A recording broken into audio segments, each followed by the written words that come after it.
queridos amigos. Y sí, poniéndole esta ilusión, es probable que los que cantan puedan tener razón dentro de poco tiempo. ¿Ustedes se imaginan? Y se ponen en el lugar mío. Por suerte me regalaron una medallita que me mandó el Padre Santiago. Digo, a ver si me da coraje, si me permite mantenerme en pie frente a esta emoción. Jamás he imaginado que un teatro podía estar así en una circunstancia como esta. Yo he sido espectador como ustedes. Por ejemplo, la noche que cantó aquí José Cura, que me vino especialmente, y algunas óperas, de esas que nos hablan de los cambios del mundo, particularmente una que la gente cree que es nada más que una diversión, y en realidad es un grito revolucionario de Mozart, Las bodas de Fígaro. Simple peluquero podía reírse de un conde, porque el mundo estaba cambiando. Después, claro, una oleada progresista y la derecha, inmediatamente los muchachos de estudiantes aquí sabrán lo que fue la Santa Alianza, que no era santa para nada, pero que determinó el retorno de lo que siempre es algo parecido a un crimen perfecto. El capitalismo tiene algo de crimen perfecto, sobre todo cuando el puñal es el de neoliberalismo. Esto que ha ocurrido aquí no hay manera de explicarlo, no hay forma. Yo no tendría manera, no encontraría palabras para que se entienda lo que ha sucedido. Y sin embargo, es algo que me excede, y ustedes lo saben. Por eso un poco lo puedo sobrellevar. Porque no tiene tanto que ver conmigo, sino con ustedes. Tiene que ver con la conciencia que tenemos de que algo grande, estafador, nos han hecho en esta sociedad. Y lo que estamos buscando es una reparación constantemente. Por eso somos multitudes en las plazas, somos gente que canta democráticamente, porque sabemos absorber. Y ojalá que siempre nos mantengamos así. El dolor que implica a veces una derrota en términos democráticos. Quiero empezar por saludar, mandar un abrazo emocionado a las madres de Plaza de Mayo. ¿Saben lo que pasó hoy?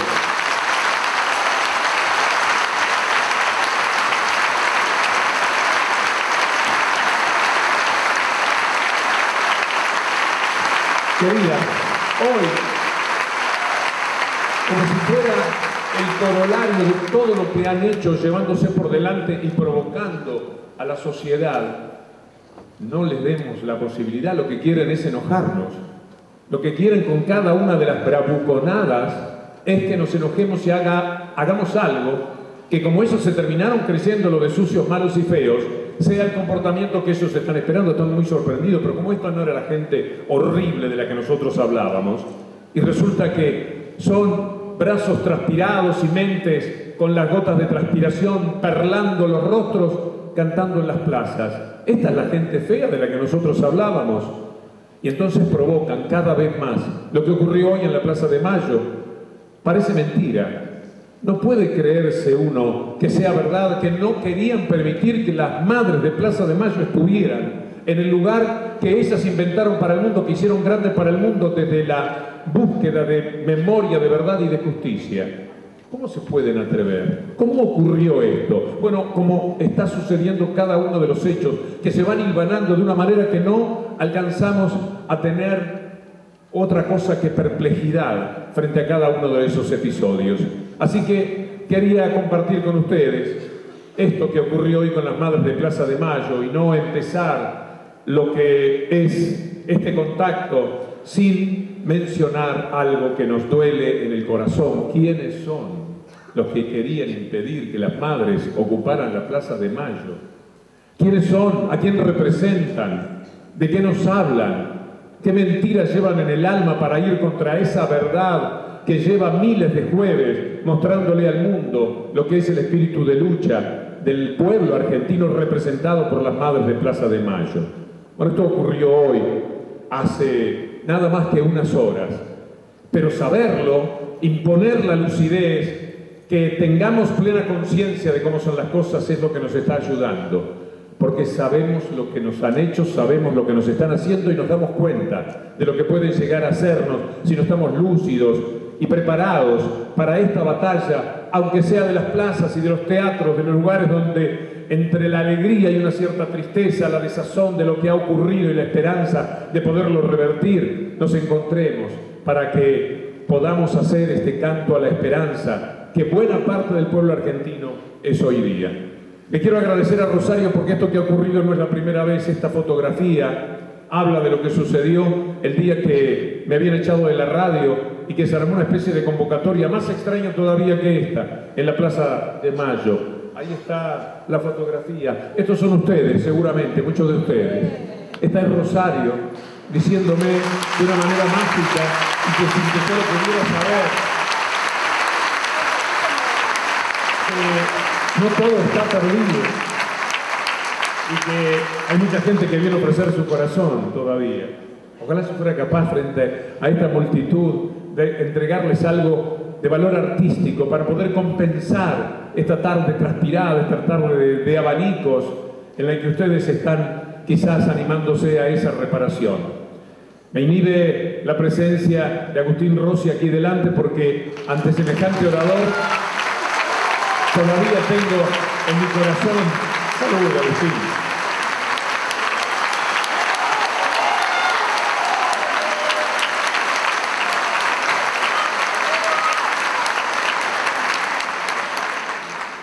Muchas gracias. Todavía tengo en mi corazón el recuerdo del discurso de la recuperación de YPF. ¿Se acuerdan lo que fue eso?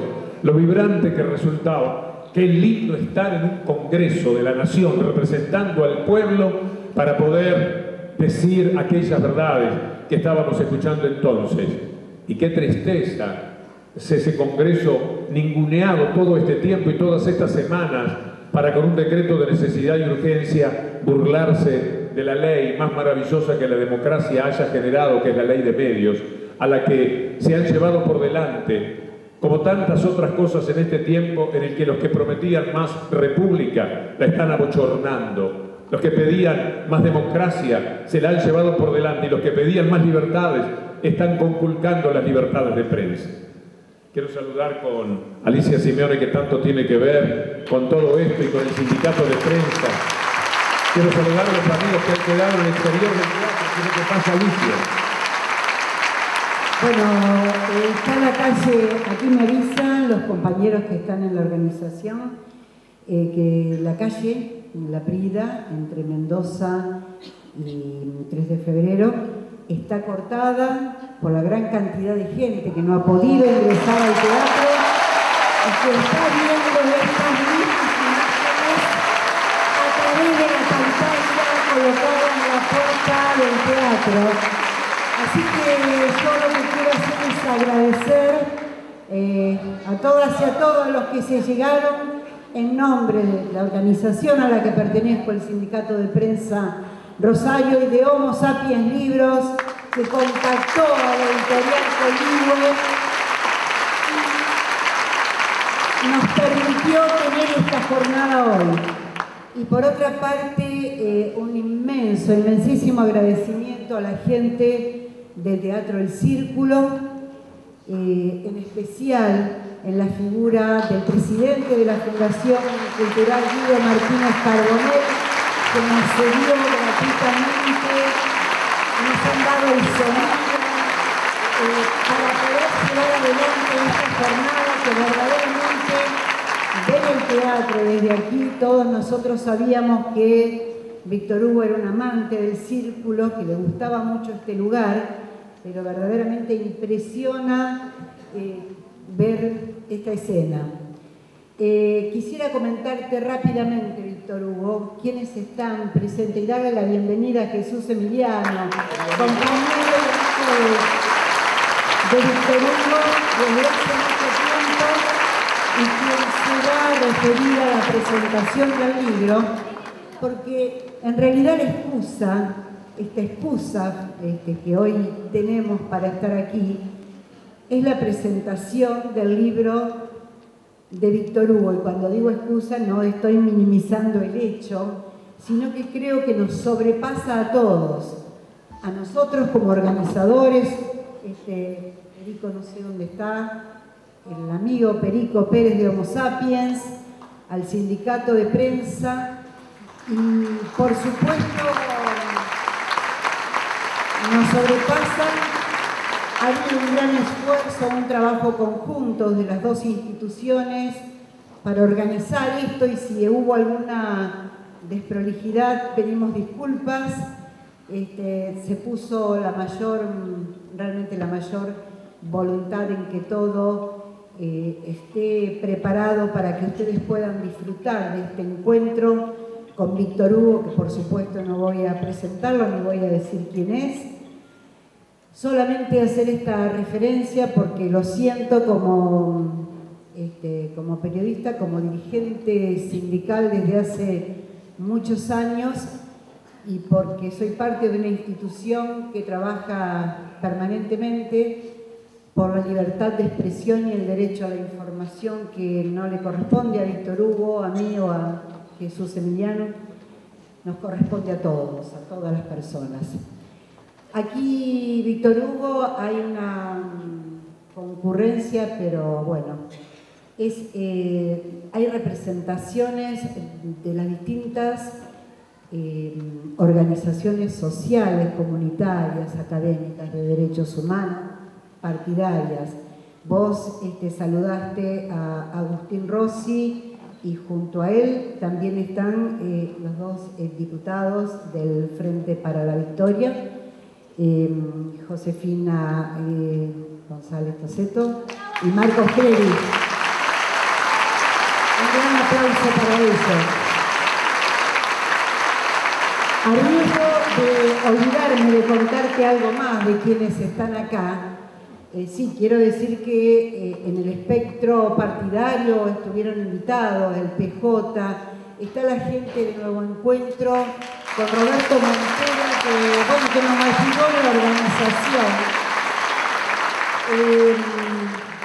Está la gente del Partido Comunista, están, por supuesto, madres de Plaza de Mayo,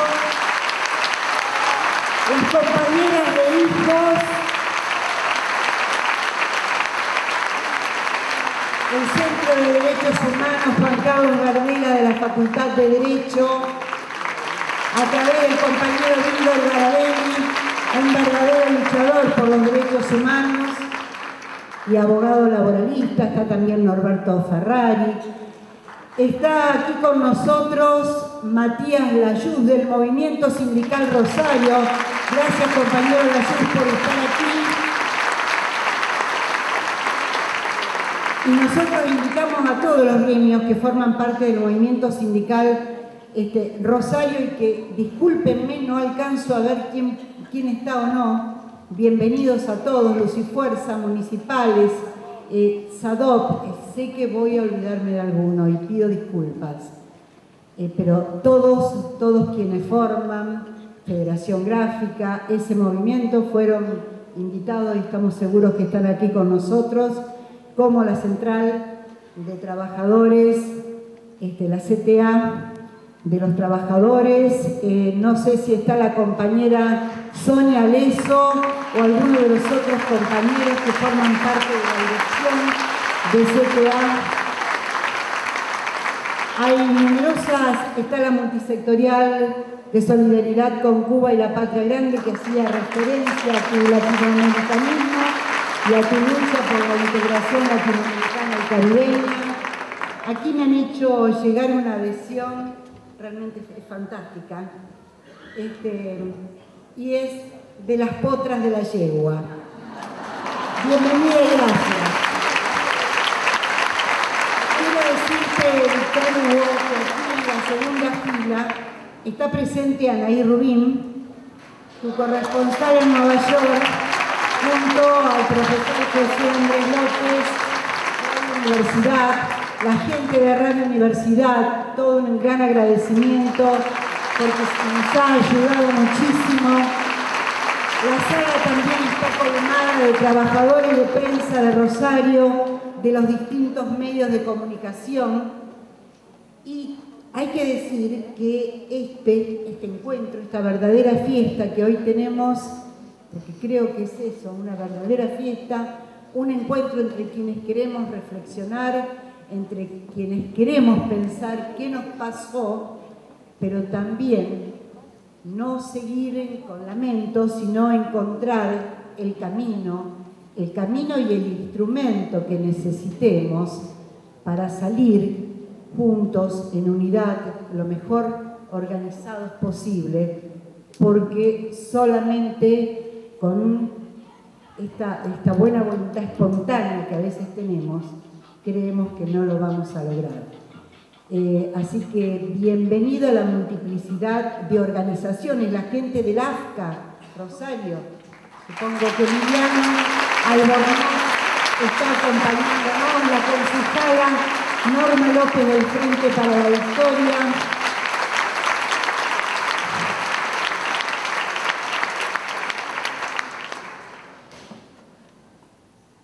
la gente de Farco, de Aire Libre, una de las primeras radios comunitarias de la ciudad. Y quiero decir que justamente Farco, la Federación Argentina de Radios Comunitarias, está transmitiendo en vivo para 120 radios comunitarias. Esta es la manera que estamos encontrando de comunicarnos en Perú. Esta es la manera que estamos buscando de encontrar las formas que nos lleven a esa libertad de expresión de la que gozamos durante tantos años, durante esos 12 años en que ninguna voz fue silenciada. Y esto que te están convirtiendo en un ícono verdaderamente por la endemonización que están trabajando y que están haciendo hacia la figura de Víctor Hugo, como hacia tantos otros periodistas. Nuestro gremio a nivel nacional está perdiendo muchos puestos de trabajo. Y esto también hay que decirlo. Tal vez en Víctor Hugo se pueden sintetizar muchas situaciones que están ocurriendo de censura, de despido, de maltrato, hasta que la gente se cansa y se va. Algunos resisten, quienes tienen posibilidad de buscar otro espacio de trabajo. Hay quienes no tienen esa posibilidad. Bueno, los periodistas somos trabajadores de prensa y con nosotros pasa lo mismo que pasa con tantos de los puestos de trabajo que hoy se están perdiendo en la Argentina. Sé que puedo olvidarme de mencionar a algunas personas, les pido que me acerquen una ayuda a memoria, si me he olvidado. Bueno, y también quiero avisarles que como no tenemos micrófonos inalámbricos, nos pareció mejor, más igualador entre nosotros, hay en cada asiento un papelito para que se formule la pregunta que quieren hacerle a Víctor Hugo, que por supuesto no vamos a poder leer en su totalidad, pero bueno, trataremos de sintetizar, de ver cuáles son aquellos contenidos que se pueden complementar y seguir adelante. Así que, no sé, Víctor Hugo, si querés comenzar, que comience Jesús. Lo mío será muy breve. Con la referencia al libro, porque sabemos que te vas a salir del libreto y además la gente lo que espera es justamente eso y poder escucharte. Gracias. Lo mío será muy breve. Me pasé toda la mañana pensando en ser breve y no robar mucho tiempo, y mirando el reloj ya siento que lo soy. Pero aprendí, si esto sale breve, seguramente de uno de los grandes referentes de todo esto, el más grande. Un buen amigo de Víctor Hugo, de la derecha española en este caso, José María García, solía decir que el halago debilita. Sin embargo, todo el recorrido a la hora de hablar de Víctor Hugo es eso, ¿no? No podemos transitar otro camino. Será el halago, seguramente le diremos a Víctor Hugo por un instante que mire para un costado. Es muy fuerte, de hecho, siendo brevemente autorreferencial, es muy fuerte estar al lado de una referencia absoluta del periodismo. De un hombre que llegó allá por el año 81, que por mucho tiempo fue tomado como una especie de emblema y de hombre jugado, pero que ciertamente para ciertos poderes fácticos y para cierto establishment parecía que no molestaba, hasta que un día empezó a molestar. El tema es que en el tránsito de todo ese tiempo Víctor Hugo fue el mismo. Eligió aquellos poderes que molestan y fue lo que debe ser el periodista, es decir, molestar, ser incómodo ante la situación. Eso es Víctor Hugo. Yo estoy completamente apabullado por ver esto, pero no me sorprende en nada y creo que es el camino a recorrer, es el punto de partida completamente necesario y siento que la cosa va. Me quiero quedar con una muy breve anécdota. Hace un tiempo Subiera hizo una película, hablaba de los 90 neoliberales que le caminaron por todo, o a todo encima, ¿no? En ese momento era una pareja que quería olvidarse de todo y bailaba. Un tío que no era tal de sangre, pero lo era poeta y era periodista. Y un día, el hijo de la pareja le dijo a este señor, el personaje era Grandinetti, que él quería ser poeta, periodista y poeta. Eran los 90 que lo podía todo, que lo caminaba todo por encima y que tiene que ver con este tiempo. Este tiempo lamentablemente es hijo de aquello crudo y de aquel nefasto 24 de marzo del 76. En un momento Grandinetti, el personaje, dice: qué fantástico todo lo que ha pasado, el camino recorrido, cómo nos han caminado desde el lugar más ignominioso y sin embargo en pleno 90, oscuro y brutal, un pibe quiere ser poeta. En este tiempo terrible, muchísima gente está haciendo todavía cola afuera para ver a un emblema absoluto de la libertad en serio, no de la libertad del mercado, de la libertad a partir del corazón y de la esencia. Es decir, a partir de todo eso uno comprende que el tiempo está para dispararse hacia adelante y es Víctor Hugo, el emblema y la referencia que llega para marcarnos ese camino como siempre lo ha hecho. Yo llegué a esta profesión por Víctor Hugo, discúlpame. Pero me hago cargo. Lo cierto es que ahora, en este instante, seguiré siendo eso. Siempre quiero ser oyente de Víctor Hugo. Si Víctor Hugo está en esta trinchera, estamos en el camino. Por lo tanto, ahora me correré y celebraré el momento de Víctor Hugo. Porque Víctor Hugo nos mantiene en pie, nos hincha el pecho y sentimos que hay muchas cosas que todavía valen la pena.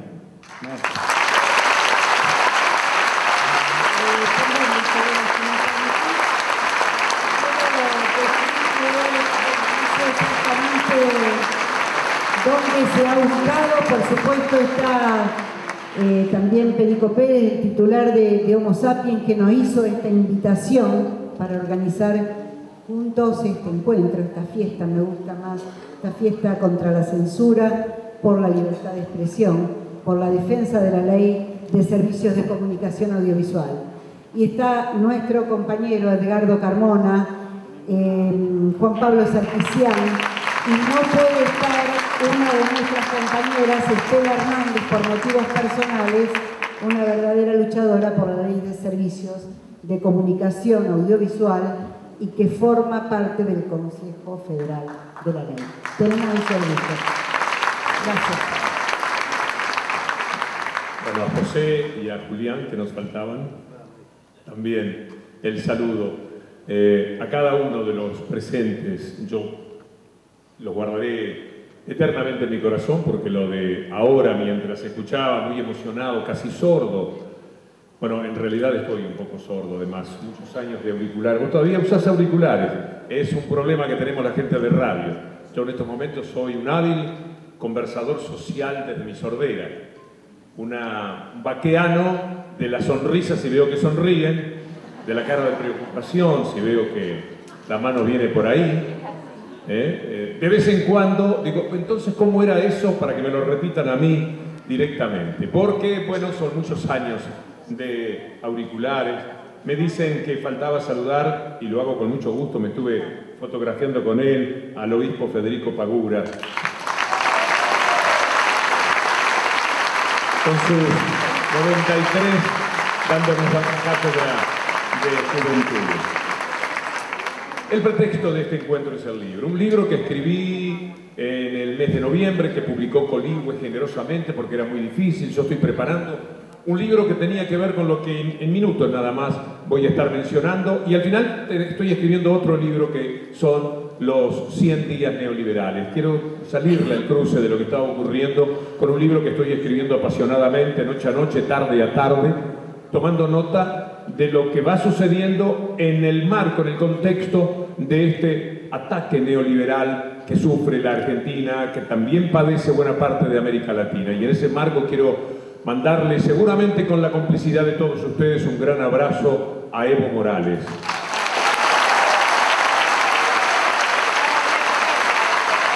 Ojalá que él pudiera escuchar este aplauso. Anoche yo estaba en un espectáculo y en este milagro tecnológico de hoy día me pusieron un teléfono y ahí apareció Evo en vivo, en directo, y yo hablando con él. Y le hice escuchar un aplauso, no de tanta gente, por supuesto, como la que hay ahora, pero sí de lo que nos habíamos reunido para escuchar a un músico. Y hablarle a ese hombre que está padeciendo algo de lo que vamos a hablar esta noche, que son las mentiras que han adulterado la democracia en la República Argentina, que han intoxicado, que han convertido en odiadores a quienes en el momento de votar jamás pudieron apartarse en millones de casos de lo que es la prédica mentirosa, cotidiana, persistente, obsesiva, enloquecida, envenenadora de los medios de comunicación que cada uno de estos países, de nuestros países, tiene que sobrellevar. Evo lo tienen a los saltos con cualquier tipo de mentira. Tuvo un hijo con una mujer, pero ese hijo murió. Ahora le inventan. Aparecen a cada rato fotografías de otro hijo. Lo están en las últimas horas llevando por delante con cualquier tipo de mentira. A ese hombre que le ha permitido a Bolivia tener satélites en el mundo. Y con todo cariño y con todo amor por Bolivia. No lo teníamos en ese rol, no lo pensábamos libre del analfabetismo, como una bandera extraordinaria de la recuperación colectivista de nuestra América Latina. En eso convirtió Evo Morales a su país. Y ahora lo están combatiendo, por supuesto con lo único que normalmente pueden, porque de políticas públicas no pueden hablar. De lo que Evo le ha dado a Bolivia no lo pueden vulnerar, no lo pueden atacar. Entonces van por el lado de siempre, de la mentira, de la presunta corrupción, de esta obsesión que tienen por día a día hacer lo que inmediatamente en minutos voy a compartir con ustedes. Pero quiero hablarles dos líneas del libro. El libro se llama El rebenque del diablo, el diablo se llama Héctor Mañeto y actúa desde el infierno del grupo Clarín de Información en la República Argentina. Se llama El rebenque del diablo porque no perdona, porque hostiga interminablemente la vida de la gente que se le cruza en el camino a todas sus apetencias, que son muy grandes. Seguramente aquí alguna vez se representó la nona. Esa voracidad del personaje de Tito Cosa es lo que de alguna manera representa a ese grupo que todo se lo ha llevado por delante, absolutamente todo. Y que, ahí lo tenemos en la fotografía, como premio se sienta a la mesa de sesiones de la Casa Rosada. Saben ustedes que esta es una fotografía de este tiempo. El hombre fue a agradecer los servicios prestados hasta ese momento. Como va un CEO a pasar lista de aquellos gerentes que están trabajando para él. Allí estaba, corolario de lo que ha sido la labor que empezó hace exactamente un año, aunque viene de arrastre de muchísimo tiempo atrás. Hace un año y un mes se suicidaba el fiscal Nisman. Hace un año hoy asistíamos en las pantallas de TN en todo el país, esas pantallas con las que nos sacuden desde tantos lugares públicos, como si les pareciese que de esa manera pueden difundir, divulgar, darnos información cuando lo que nos dan es estrictamente veneno. Hoy pasé por el Hotel Riviera donde me quedo, venía tranquilo, venía bien, venía feliz. Estaba pensando en el susto que iba a tener en el momento de enfrentarlos a todos ustedes y ahí estaba puesto TN. Tuvieron 5 minutos sin mentir, así que no puedo decir nada hoy, porque les mentiría si dijese que mintieron. Bueno, hay una mentirita. Ustedes saben que hoy el gobierno dio 30.000 pesos sin impuesto a las ganancias. ¿Han sacado cuentas ustedes? Primero, esto va a tener escasas desmentidas, porque llega al 10, el 12%, con toda la fuerza al 15%. Entonces, nadie sale a decir, mirá que esto ya estaba. ¿Ustedes se acuerdan que en el 2013 fue anunciado que los que ganaban hasta 15.000 pesos no iban a pagar las ganancias? ¿Se acuerdan de eso? ¿Y cuánto creen que ganan ahora los que ganaban 15.000 pesos en el 2013? con el 28, el 32 y el 25% que dieron las paritarias. ¿Saben a cuánto llega? A eso de 15.000 pesos, a 31.500. Es decir, estaban mintiendo, porque no es verdad que se esté dando nada especial. Y sobre todo, si fuera cierto, sería también una forma de decirle a la gente cómo profundizan la desigualdad. Porque esto lo hacen a cambio de lo que las paritarias tendrían que darle para recuperar lo que ellos en su campaña electoral dilapidaron de los bolsillos de la gente y llevaron los precios al 40 o el 50% más caro, y en consecuencia generaron una inflación que determina que ahora haya que discutir paritarias seguramente mucho más importantes. Pero cambian paritarias, o intentan, por lo menos ojalá que no lo consigan, por esto de ganancias, que llega al 10%. El resto, lo que está esperando es que las paritarias contemplen una parte, por lo menos, de lo que se han llevado en este tiempo. Quiero decir que hasta cuando me pareció que no mentían, en realidad, si lo pienso bien, estaban participando de una mentira. El libro tiene que ver con un dolor muy grande que reaparece para la Argentina. Este señor, bueno, al decir señor desapareció, pero a ver si lo tenemos de nuevo. Este señor estaba allí agradeciendo que le habían dado Nextel, comprado fraudulentamente. Todo lo que han hecho toda su vida es fraudulento. Se quedaron con papel prensa, con las manos ensangrentadas de papel prensa, y después todo se lo fueron robando. Nunca han sido la consecuencia del ingenio, del talento, ni de la capacidad. Siempre de la negociación, de la corrupción que significa la actitud mafiosa de dar protección al que te da lo que sea y de darle castigo al que niega aquello que esa voracidad está pidiendo. Y se hicieron de Nextel, Nextel que era de un fondo buitre, son la misma cosa. Cuando quebró, la compró Aurelius, Aurelius que ahora está restregándose las manos esperando a ver con cuánto le van a tirar desde la Argentina miles de millones de dólares para poder salir a pedir al mundo otra vez, porque de eso se trata, aprovechar la circunstancia de que la Argentina no debe nada para poder pedirle al mundo, pero antes tienen que pagarle a los fondos buitres. Los fondos buitres tienen a la presencia de Aurelius. Aurelius tenía Nextel y eso se compraron Nextel. No podían hacerlo. La AFSCA lo estaba impidiendo, les estaba cortando el camino.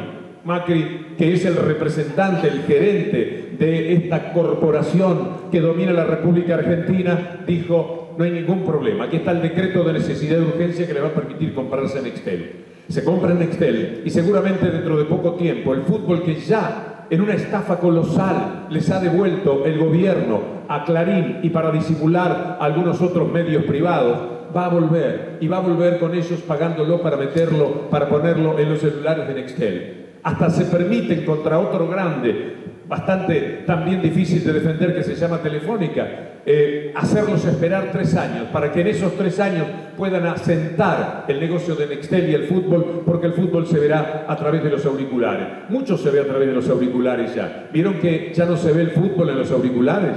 Lo están cortando, lo están terminando, porque naturalmente están buscando otra vez la clientela de los cables para conseguir el negocio.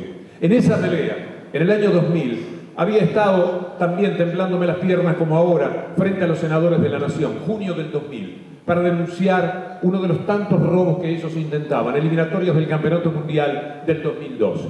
Se habían quedado con una empresa Daico que era un sello que tenían aquí, por supuesto afincada en las Islas Vírgenes Británicas, para que fuera una empresa extranjera a la que no se le podían quitar los derechos adquiridos, y de esa manera estafaban al fútbol. Y en la primera movida de 15 millones que habían pagado a la AFA, ya habían ganado 45 millones y le faltaban todavía cientos de millones por ganar. Entonces fuimos al Senado de la Nación para gritarles, estaban allí sentados, para gritarles que eran una mafia, para decirles que se estaban, en aquel momento, estamos hablando del año 2000, tenían 1000 veces menos que ahora, estaban intentando quedarse con todo. Llega noviembre 28, juega Boca contra el Real Madrid en Japón. Ese partido no se podía ver si no era por cable. Entonces en la televisión pública se tomó la decisión de mostrar el partido por encima del hombro mío. Yo no sé si Desayuno lo podían ver en ese tiempo aquí. Alguno habrá visto en consecuencia el fútbol a través, por encima del hombro, los ratitos en los cuales yo estaba en cámara o la mesa estaba en cámara, porque hay cortes comerciales, etc. Ellos hicieron un juicio Al cabo de 15 años lo ganaron. A mí me habían absuelto en primera instancia, pero después me condenaron, porque me condenó una de las tantas cámaras. Ellos tienen la justicia de hoy, no le llamemos justicia, el Poder Judicial, como si fuera un campo minado. No hay manera de llegar al objetivo sin que explote una mina, sin que tengan un juez de primera instancia, una cámara y, por supuesto, al rehén predilecto, al supremo rehén de la nación, que es el presidente de la Corte Suprema de Justicia, Ricardo Lorenzetti, al que le mostraron el muerto en el ropero de la ciudad de Rafaela y con eso lo controlaron para siempre. Por eso me permito decir que es el supremo rehén. Y cuando la causa llegó a Lorenzetti en la Corte Suprema de Justicia, que eran Lorenzetti, Fay, y lo que va quedando de esa Corte de los Milagros impuesta por este señor, rechazaron estudiar lo que había sucedido y definitivamente me condenaron, pero me condenaron a pagar yo solo. El juicio lo perdió el productor, lo perdió ATC y yo, pero Mañeto dijo, el que tiene que pagar es él. Y si quiere después, aunque les parezca mentira esto, y es legal, no es legítimo, pero es legal, él si puede después que le cobre al productor y a ATC residual, que uno no sabe ni dónde queda eso, y entonces me cobran todo a mí. El libro lo que cuenta es lo que significó aquel partido en la lucha en la que avanzábamos hacia el fútbol para todos.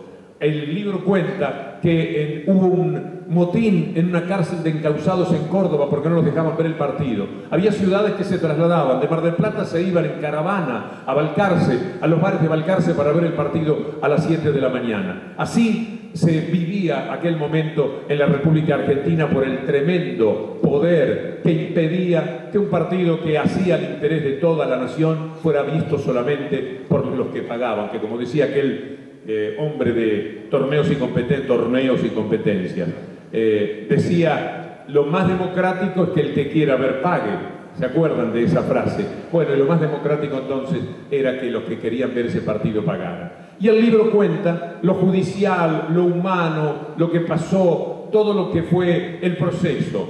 Es un libro peleador, porque lo que uno quiere decir es que tratan de llevarse todo por delante. Tienen la justicia, tienen el poder político, por supuesto ellos mismos son el poder mediático. Estamos asfixiados y hay que romper la asfixia en reuniones que intentamos como esta o a través de los libros. Hay que buscar un aire puro, que cuesta encontrarlo, pero que finalmente aparece cuando aparece la ilusión de todos ustedes. El libro se llama El rebenque del diablo y es nada más que una forma de contar esto que les estoy narrando. Pero ahora el fútbol para todos vuelve a las manos de ellos. Son tan ladrones, son tan corruptos que consiguen que el Estado siga pagando al fútbol, le siga pagando a la Asociación del Fútbol Argentino, pero ahora el negocio lo hacen ellos.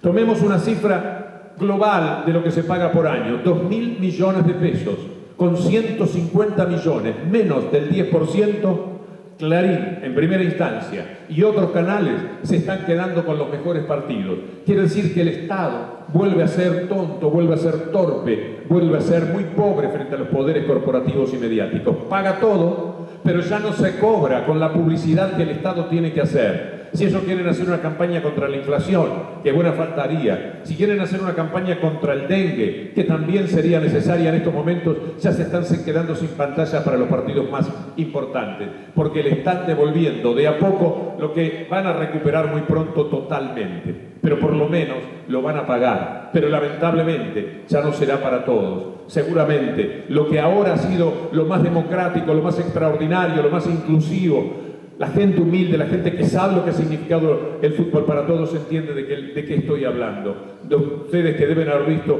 tantas veces en la vereda de un bar, porque no tenía para pagarse la gaseosa, una persona inclinada tratando de esquivar el brillo de la ventana para ver si podía ver el partido desde la vereda, porque a esto la condenaban a la gente. El fútbol se volvió inclusión, se volvió un elemento democratizador extraordinario en la vida de los argentinos. Se volvió el entretenimiento que a veces es el único al que pueden aspirar los que no tienen para irse en auto, aunque sea dar la vuelta del perro en las plazas de los pueblos. Entonces, el fútbol, que es para todos todavía, por suerte, aunque ya no sé si alguno ha encontrado dificultades de alguna naturaleza aquí en Rosario, porque ya me han hablado de que hay quienes por distintos motivos, porque la TDA no funciona y entonces al no ir por la televisión pública no lo pueden ver, han tenido dificultades para ver estos partidos del comienzo del campeonato. Entonces, con ese retorno de semejante poder al control del fútbol, estamos viviendo una de las tantas mentiras, y de las mentiras es de lo que quiero hablarles. Hoy hace un año, vamos a mostrar la fotografía, esta ya cumplió, disculpen tanto rato. Pero les quiero mostrar la fotografía de lo que ocurría hace un año, exactamente hace un año. Esa fotografía de lo que era la marcha del 18F. ¿Se acuerdan del 18F? ¿Se acuerdan de esa mentira atroz con la que tuvimos que transcurrir todo el año electoral en esa adulteración absoluta que se hizo de la democracia? Ahí está la fotografía. Bajo los paraguas de Gucci cantaban el himno, como si fuera algo privativo de ellos. Bajo los paraguas de Gucci gritaban asesina. Estaban acusando a la presidenta de la República de ser asesina de un fiscal que, al cabo de una vida absolutamente disipada, desordenada, en la que no había hecho absolutamente nada por aquello por lo que el Estado le había dado millones de pesos y él se gastaba en el Caribe, enloquecido por la constancia de una vida en la que estaba tironeado desde todos lados, se pega un tiro. Es un suicidio desde el primer minuto, por donde se lo mirase. Al cabo de un año, ahora, a las 6 de la tarde se reunían de nuevo. Muy poco seguramente, comparado con lo que fue esta. Una de las más extraordinarias mentiras. Empezaba un año que el otro día lo vimos al actual presidente de la República celebrar con las hijas de la víctima de Nisman. Y se reían.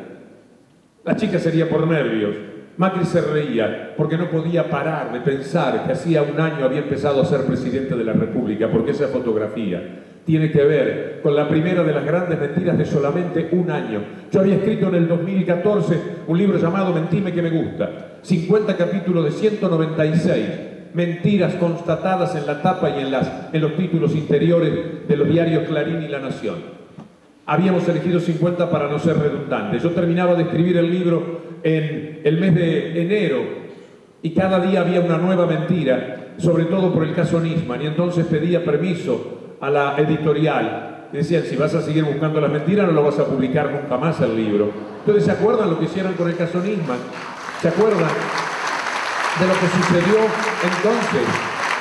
¿Se acuerdan que la puerta estaba abierta? Decían que la puerta estaba abierta porque el cerrajero fue y dijo, la abría cualquiera que fuera cerrajero. Y eso se tomaron de eso para decir que la puerta estaba abierta y que la puerta del baño estaba abierta el 22 de febrero.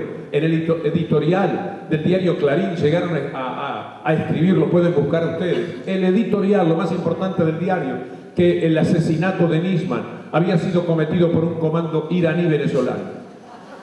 Le juntaban la cabeza a todo, a Irán, a Venezuela, pero como les parecía un poquito más necesario aumentar el caudal de la mentira, era un comando iraní-venezolano entrenado por Fidel Castro. Y esto que es una carcajada porque son de risa las mentiras que hemos tenido que sobrellevar, es una tragedia en la vida de la Argentina. Una tragedia que ellos alimentaron para poder potenciar. Vamos a ver algunas otras tapas. Sigamos. Nisman, 2 revelaciones que agregan sospecha todos los días. Estas son 5 tapas de las 40 o 50 que ellos emplearon. Sigamos buscando. Un testigo habla de lo que vio en la casa de Nisman tras su muerte. Es decir, fogonear la idea. Nisman había escrito una denuncia más dura, una cosa que apareció en el tacho de la basura y que no sirvió absolutamente para nada. Ellos decían que le habían borrado todo lo que era la denuncia y resulta que la había borrado el juez Lijo para evitar que la gente supiese qué tipo de pruebas se estaban pidiendo. Bueno, muestran por televisión cómo se alteraron pruebas claves en el caso Nisman. Quiero decirles, si alguien, no le voy a pedir que levante la mano, pero si alguien verdaderamente todavía puede pensar que aquello fue un crimen, y un crimen cometido por la presidenta de la República. Bueno, con esta mentira empezó el año 2015, al que le dieron un tiro al que mataron de verdad fue el verano magnífico que se estaba viviendo el año pasado. Un verano bastante distinto al de este. Un verano en el cual había una enorme actividad en los lugares de recreo. Estaban preocupados, llegaron a mentir. Miren, todavía los resultados de fútbol van bien, pero llegaron a mentir el pronóstico del tiempo. Amenazaron con una semana de tormentas y fue la mejor semana de Mar del Plata, porque querían que la gente no fuera o que se disuadiera del viaje. Es decir, han llegado a mentir el pronóstico del tiempo, con una intencionalidad para causar daño, porque todas estas cosas, eso las hacen para provocar un daño mayúsculo. Pero como estas mentiras de Nisman, bueno, ¿ustedes se acuerdan del chino que había matado a Nisman? Chino mandado por la presidenta. ¿Se acuerdan del pasadizo secreto?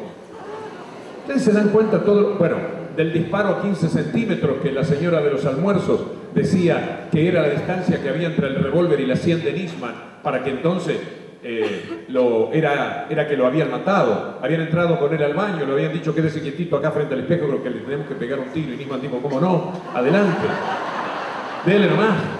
Entonces, ustedes van a entender la terminología.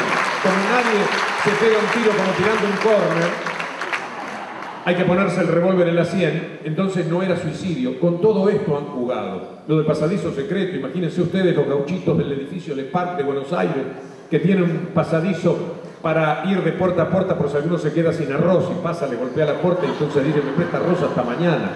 Ellos, con todo lo que naturalmente tienen para cuidar ahí. Pero ¿por qué mentían? ¿Por qué siguen mintiendo? Porque ahora la mentira es que nunca se va a saber la verdad. Como la verdad no es la que deseaban, como la verdad es la que nunca podrían encontrar porque era absolutamente descabellada, entonces no va a haber una verdad. Y la jueza Palmagini, que no es precisamente oficialista del otro gobierno, más bien todo lo contrario, les está diciendo que no hay un solo indicio para pensar que hubo un crimen. ¿Qué otra cosa podría decir? Al cabo de todas las pruebas y todas las demostraciones que existen de que Nisman se pegó un tiro al cabo de una vida, que ese sábado 17 de enero era una vida de un hombre enloquecido, rechazado por su mujer, que es la que ahora, ex mujer, que ahora es la que dice que fue un asesinato, nunca se entenderá por qué. Cambiando con ella lo que era esos mensajes que se mandan por teléfono, en el que ella termina diciéndole, ni mi familia ni yo precisamos que nos aclares absolutamente más nada, cuando él le había mandado la tapa de una revista diciéndole, ¿se dan cuenta por qué me tuve que volver desde Europa dejando sola a las chicas? Tironeado por la actual ministra de Seguridad, que ahora después tenemos que decir algo, nos habla de un protocolo de seguridad en el cual le dice a la gente que esté protestando, cuidadito, salgan de ahí, y si no salen, balas, en principio de goma. Se los ha pedido especialmente Morales Solá, que el 22 de diciembre, si ustedes buscan el artículo, se van a encontrar con que pide que administre el gobierno de Macri la represión. Administrar la represión. Por lo menos tengamos cuidado de no matar. Sobre todo en los primeros meses, en el primer año, después Dios dirá. Normalmente el neoliberalismo termina matando, además de reprimiendo. Esto es lo que le ha dado a la Argentina este primer momento, este primer tramo del gobierno de Macri. Como ministra de Seguridad, una persona que consiguió el crédito para volver a ser ministra. Eso sí, tuvieron el buen gusto de no ponerla otra vez de ministra de Trabajo. Lo cual me parece que es un detalle que hay que salvar de todo esto.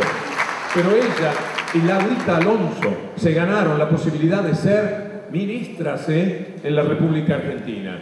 No es una cosa fácil de conseguir. Le metieron un decreto a Laura Alonso para que pudiera ser la jefa o ministra de la anticorrupción. No es corrupción todo lo que ocurría en torno a lo que querían hacer con Nisman. Para ser ministra de la anticorrupción, para estar en la oficina de la anticorrupción, sacaron un decreto para decir que se podía ocupar ese cargo sin necesidad de ser abogada, que era una de las exigencias que había. 2014, dejémoslo de lado. 196 mentiras, de las cuales el mentime que me gusta, que alguno de ustedes seguramente habrá leído, marcaba 50 capítulos, pero el 2015 era el año electoral. Lo inauguraron de esta manera, de dos maneras, diciendo que iba a haber mal tiempo en Mar del Plata y que a Nisman lo había matado la presidenta. A través, podría ser, de este comando iraní venezolano o con el plan mafioso que fuera. Porque en realidad lo que ellos hacen es proyectar En psicología esto se entiende muy bien. Como esos son mafiosos y serían capaces de actuar de esa manera, lo proyectan y le trasladan todo lo corrupto que son, todo lo que ellos harían por mantener el poder diabólico que pretenden ejercer, todo lo que ellos harían lo proyectan y les parece que lo hacen los demás. Por eso es que durante todo el año estuvieron jugando con lo mismo. A ver qué placa tenemos aquí. Bueno, salgamos de las placas que tienen que ver con Nisman. Quisiera algunas placas que se refieren al triple criminal que era el candidato a gobernador de la provincia de Buenos Aires. Involucran a Aníbal Fernández. Bueno, ustedes conocen las tapas. Si hay 2 o 3, las podemos ir pasando, le digo a mis compañeros. Es decir, inauguraron el año con un crimen, pero avanzando el año dijo, uno no alcanza, tenemos que reasegurarlo. Y entonces tiene que ser un jefe de gabinete, candidato a gobernador tiene que ser un triple criminal. Y sacaron a el peor que había en la cárcel, el autor de los 3 crímenes de la efedrina, y que nunca había dicho absolutamente nada, desmentido por los jueces, desmentido por sus propios abogados, desmentido por su propia mujer, dijo que había un crimen en la vida, 3 crímenes en la vida del jefe de gobierno. ¿No es eso adulterar la democracia? Si la presidenta y el jefe de gabinete se dividen 4 crímenes en apenas un año, ¿quién puede poner un voto? ¿Qué política social aguanta? Sí, jubilaron a todo el mundo, muy bien, pero ¿vos te das cuenta que son capaces de matar? Sí, hay asignación universal por hijo para todo el mundo. Es verdad, la mortalidad infantil bajó de 23 a 11 puntos. Todo eso puede ser cierto. Es verdad, no estamos de rodillas frente a los poderes económicos internacionales. Es muy cierto, no debemos nada a nadie. Es lindo que te devuelvan la casa o que cuando el padre parte no tengas una deuda que no te permita vivir. Porque esta también es una realidad de hoy de la Argentina. Sí, todo muy lindo, pero ¿sabes lo que pasa? Son unos corruptos y son unos asesinos y yo no los puedo votar. Esto es adulterar la democracia. Y la verdad es que ustedes pueden tener las defensas altas, pero hay mucha gente que no. Hay mucha gente que les ha creído a todas estas mentiras, que efectivamente creyó y a lo mejor todavía cree que se trataron de crímenes cometidos de la manera que denunciaron esta verdadera mafia, que es el Grupo Clarín y sus acólitos periodísticos. Me gustaría cambiar porque quiero otra mentira, una referida al ministro Kicillof. ¿Ustedes se acuerdan de los 400.000 pesos que Kicillof ganaba por mes en YPF? $40.000 en aquel momento, más de $40.000, $2,5 millones de dólares en 5 años. Ahí está, Kicillof, no sé si lo ven desde arriba, ¿lo pueden ver? Si no, me tienen que hacer un acto de fe. Kicillof tiene un sueldo en YPF superior, no alcanzaba que fuera 400.000 pesos, más de 400.000 pesos. Entonces, piensen ustedes, pónganse en la cabeza de los envenenados. Ustedes deben tener pariente. La mamá que se jubiló no pensó nunca jubilarse y sin embargo vota lo que vota. Y el hijo le pregunta, pero mamá, ¿por qué votó? Porque la odio. Y la única explicación que puede dar es esta. Pero al mismo tiempo comprendamos que esto puede ser lo que anida en el corazón de la gente, ese odio. Usted es un taxista, viene escuchando Radio Mitre y le dicen que Kicillof gana 400.000 pesos en YPF, además del sueldo que tiene como ministro. Usted saca cuentas, mira el taxi y marca 25 pesos el taxi. Y este ladrón se lleva 400.000 pesos por mes que no le corresponden. Entonces se da vuelta, vieron cómo son los tacheros, por lo menos en Buenos Aires. Son muy especiales. Estoy esperando algún momento, voy a verlos pasar en fila, uno al lado del otro, sin viaje, y me voy a parar en la Avenida de Mayo a aplaudirlos.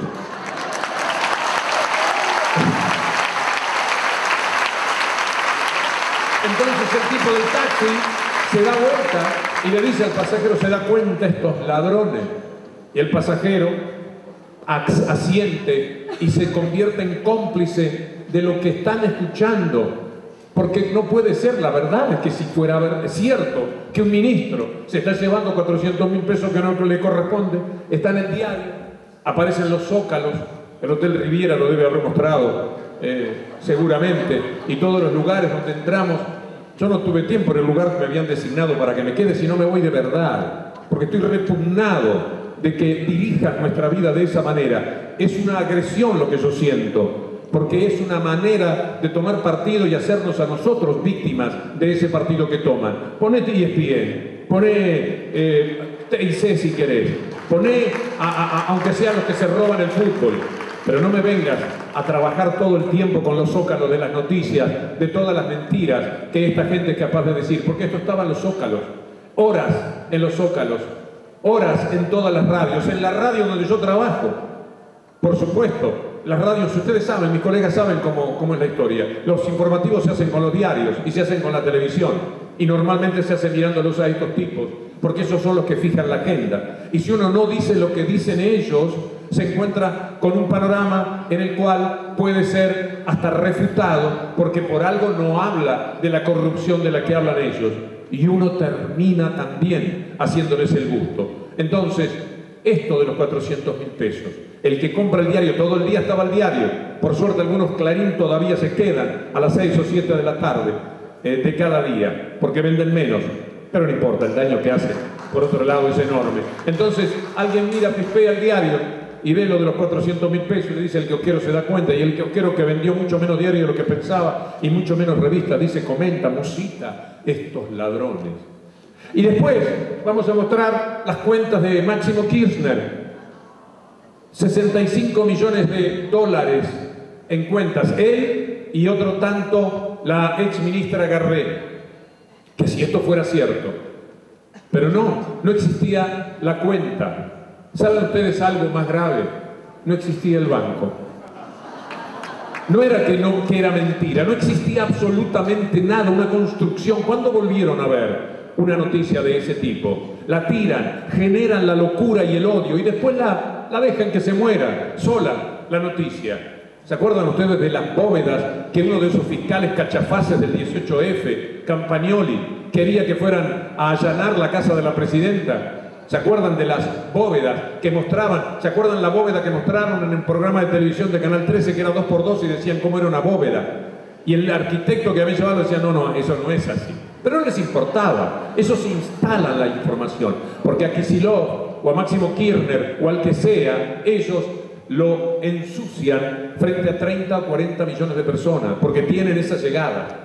Y como ellos nunca se van a desmentir, porque jamás van a tener ni siquiera esa mínima elegancia, y como la refutación puede llegar en aquel momento a través de 6, 7, 8, alguna radio, la Radio Nacional, ¿a cuánto se llega? A 1 millón. Y quedan 29 millones de personas desinformadas que creen que efectivamente viven en un mundo de chorros, de corruptos.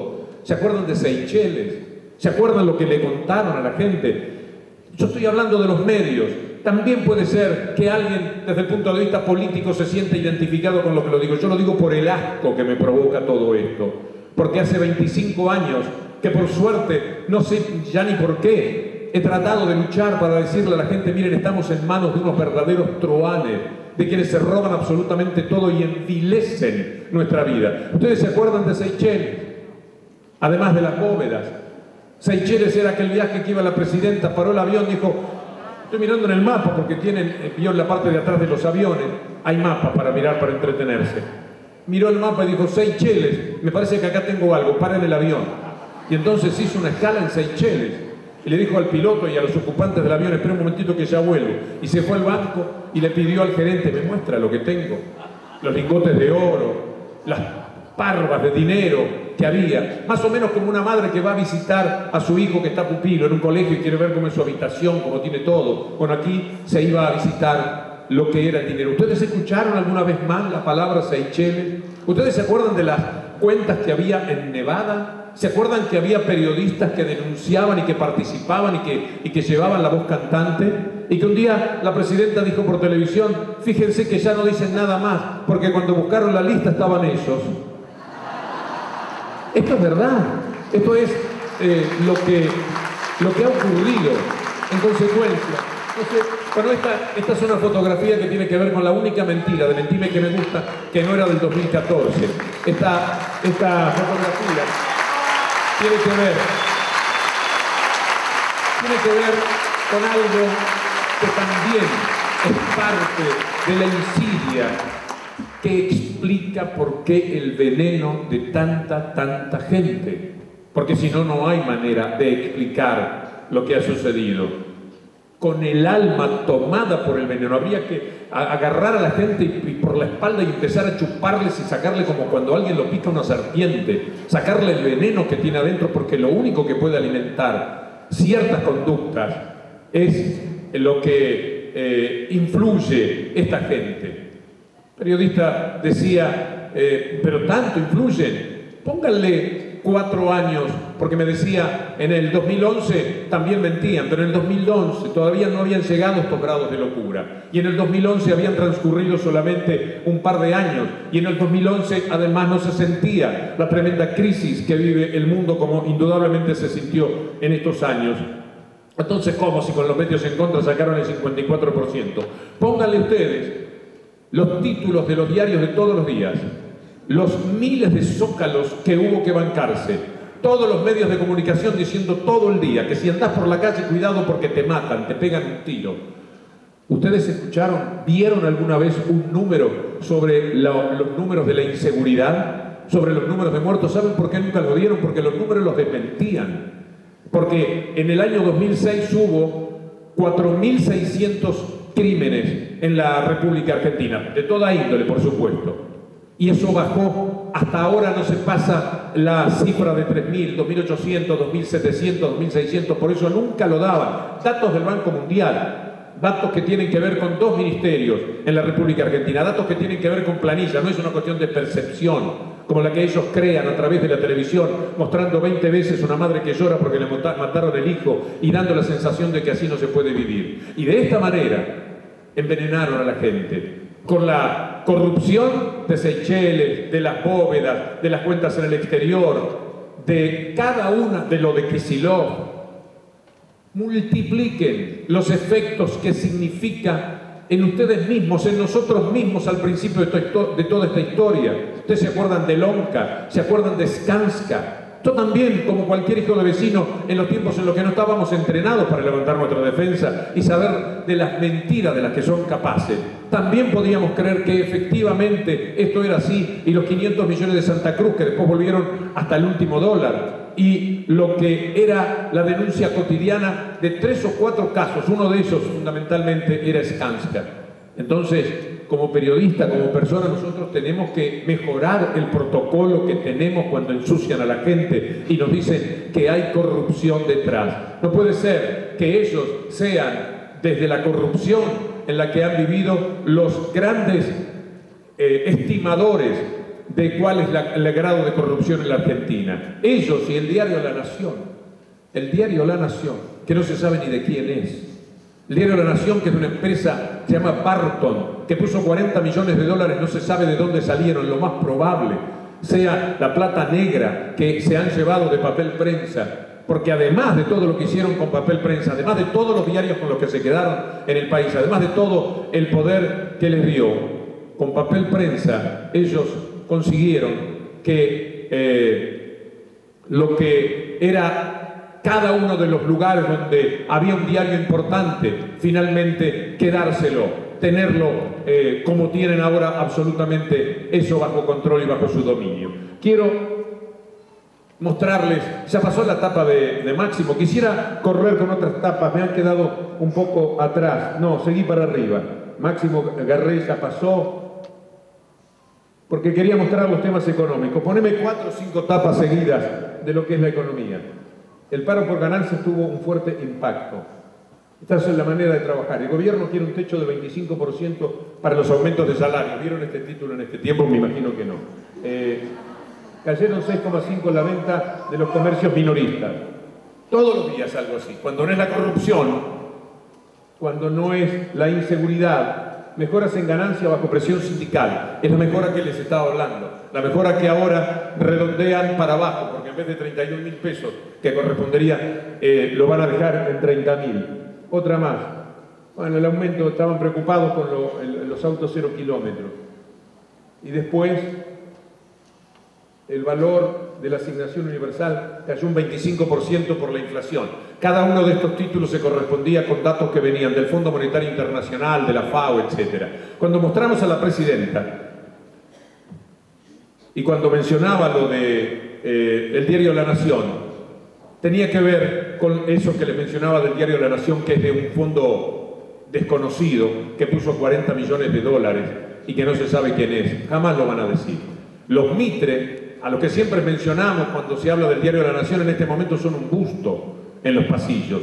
El diario no tiene absolutamente nada que ver con ellos. El apellido que hay que tener en cuenta como Mañeto en el diario, en el grupo Clarín, es el apellido Zaguier. El diario La Nación publicó esa fotografía que recién veíamos de la presidenta. Esa es una foto, un hecho del año 2008, el único que yo recogía como dato viejo en ese libro del 2014, Mentime que me gusta. ¿Y por qué? Porque esa mentira duró 5 años.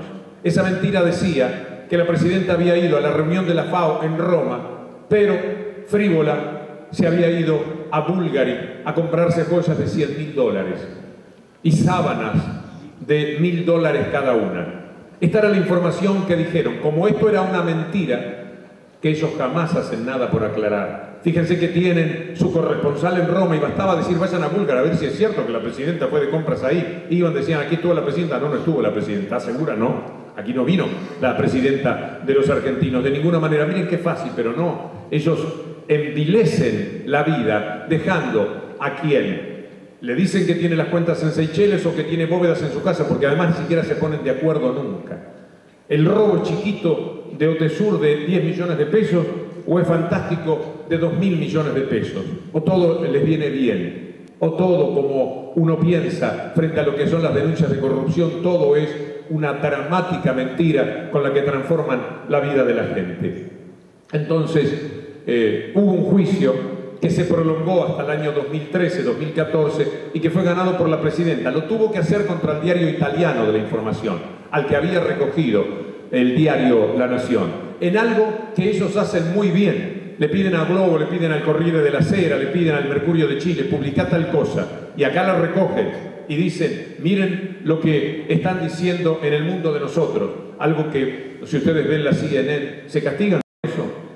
La CNN, ¿la tienen aquí? Bueno, algo que la CNN recoge también como información que después dolorosamente le entregan a millones y millones de telespectadores en los Estados Unidos y el resto del mundo, mostrándole un país invivible, un país de descarte, un país que ustedes saben que no es el país que ellos quieren pintar, porque no les importa, porque a fin de cuentas ellos tienen su patria en el dinero, tienen su patria en el poder financiero internacional, y no les va a importar demasiado lo que finalmente se pueda pensar de la Argentina, que también tendrían que pensar como propia, pero evidentemente desestiman y hunden en el descrédito internacional. Por suerte ahora Macri está haciendo lo posible para que nos recuperemos en la imagen internacional, y se pone de rodillas frente a Cameron y le dice a Cameron, tranquilo, lo de Malvinas es un tema que no es el más importante. Nosotros queremos hacer negocios con ustedes. Nosotros estamos en un tema mucho más importante que Malvinas. Así que, por ese lado, quédense tranquilos. Le daba la mano Cameron y en ese momento en el Foreign Office estaban cantando las Malvinas son argentinas y salían en caravana los Kelpers en las Malvinas para celebrar. Y sentía yo que estaban más solos, más tristes, más desolados, cada uno de los ámbitos de Malvinas donde están sepultados los que lucharon de verdad por Malvinas, que ahora quedaban traicionados. Ahora se les vino el ministro, un tal Michael Fallon se le metió en las Malvinas y entonces un poco tuvieron que amagar a protestar porque se dieron cuenta, advirtieron que mucha gente comprendía cuál era el grado de la traición que el nombre de los negocios eran capaces de hacer. Traición que por supuesto tiene que ver con el pago a los fondos buitres. Ustedes están aquí porque saben lo que nos están haciendo. En realidad estamos haciendo un repaso de cuestiones que ustedes conocen perfectamente. El pago a los fondos buitres es poner otra vez al país de rodillas y es otra vez poner al país en la estafa que significa endeudarse. Pero fíjense ustedes, lo pueden hacer porque el país está desendeudado y aprovechan la circunstancia. Pero lo primero que tienen que hacer es pagarle a los fondos buitres. ¿Saben cuánto le van a pagar a los fondos buitres? Le van a pagar $3 por cada uno de los bonos que tienen. ¿Saben cuánto es lo que pagaron los fondos buitres por cada uno de esos bonos? 25 centavos. Entonces, estaban tirándose el lance de 1.600% de ganancia. van a quedar en el 1200%. Eso va a ser lo que finalmente se avale en estas negociaciones a las que estamos asistiendo, y que también son una manera de vender ya no solamente a la Argentina, sino de vender al propio mundo. Porque en estos años la lucha contra los fondos buitres estaba siendo aprovechada para todos los países que tienen una deuda soberana, para todos los países que saben que no le pueden tocar sus bienes. Ahora sí le pueden tocar sus bienes, no tocándoselos, porque la manera en que encontraron los Dardos, los Aurelios y todos esos fondos buitres de meterse en la soberanía argentina fue decir: no pueden pagar, su dinero no vale, y lo dejaron congelado en un banco. Esta fue la maniobra ahora convalidada por el gobierno argentino el primer día que le ponga la firma para pagarle 6, 7, 8 mil millones de dólares a esos ladrones internacionales contra los que la Argentina había conseguido algunos éxitos muy interesantes. En las Naciones Unidas el público asistió desde las barras a cuando se pusieron de pie hombres importantes de la política de todo el mundo, más de 100 países, para aplaudir la iniciativa de la Argentina, que tenía que ver profundamente con hacer un mundo que no sea esta porquería de 66 tipejos que tienen el dinero que 3.600 millones de personas juntan, porque esta es la diferencia y la desigualdad rabiosa que han establecido en el mundo. Y ahora nosotros vamos a colaborar con toda esa historia. Y al que no le guste, le hemos hecho conocer el nuevo protocolo de seguridad. Cuidadito con las manifestaciones que puedan hacer, cuidadito con salir a protestar por los empleados públicos que están echando. Ya mismo esos empleados públicos no pueden recibir a sus compañeros que desde el primero o segundo piso, si bajan, pierden el trabajo. Así los están tratando. Empleados públicos que quedan en la calle porque les miran el Facebook, les miran el Twitter, y entonces cuando se dan cuenta cómo piensan los echan. En este escenario muy probable que se hayan representado Las Brujas de Salem, de Arthur Miller, y si no sería bueno que lo puedan pensar los amigos de cultura del Teatro del Círculo, porque Las Brujas de Salem vuelve a tener actividades, una obra de Arthur Miller que tenía que ver con el macartismo, que es lo que retorna ahora, para que se puedan llevar puestos a los empleados a los que acusan de ñoquis, ni siquiera le dan el beneficio de respetarlos, el beneficio de la dignidad, y llaman ñoquis a los empleados públicos desde otra mentira, también por planilla. Hay menos empleados públicos en el gobierno nacional que hace 25 años. En 1989, permítanme darles el nombre de memoria, pero no es alarde, sino haberlo repetido en muchas ocasiones. 698.754 empleados públicos tenía el doctor Alfonsín en 1989. ¿Saben cuántos empleados públicos hay ahora en que los echan por ñoquis porque el Estado le dio trabajo a quienes no correspondía? 656.000. Hay 30.000 empleados menos que en los tiempos de Alfonsín en la administración pública. Estoy hablando de cifras del año 2015. Eso sí, hay 250.000 empleados más o 300.000 más que en los tiempos de Menem, pero si Menem acabó con el Estado, si lo enflaqueció totalmente, si lo dejó de lado, entonces no había servicios. Pero si ustedes ahora tienen que dar servicios en la ANSES porque se jubila el 97% de la gente, necesita más oficina, necesita más gente trabajando. Y si usted pone una facultad para que la gente pueda estudiar cerca de su casa, lo más cerca posible, para no vivir el desarraigo que convierta a la gente.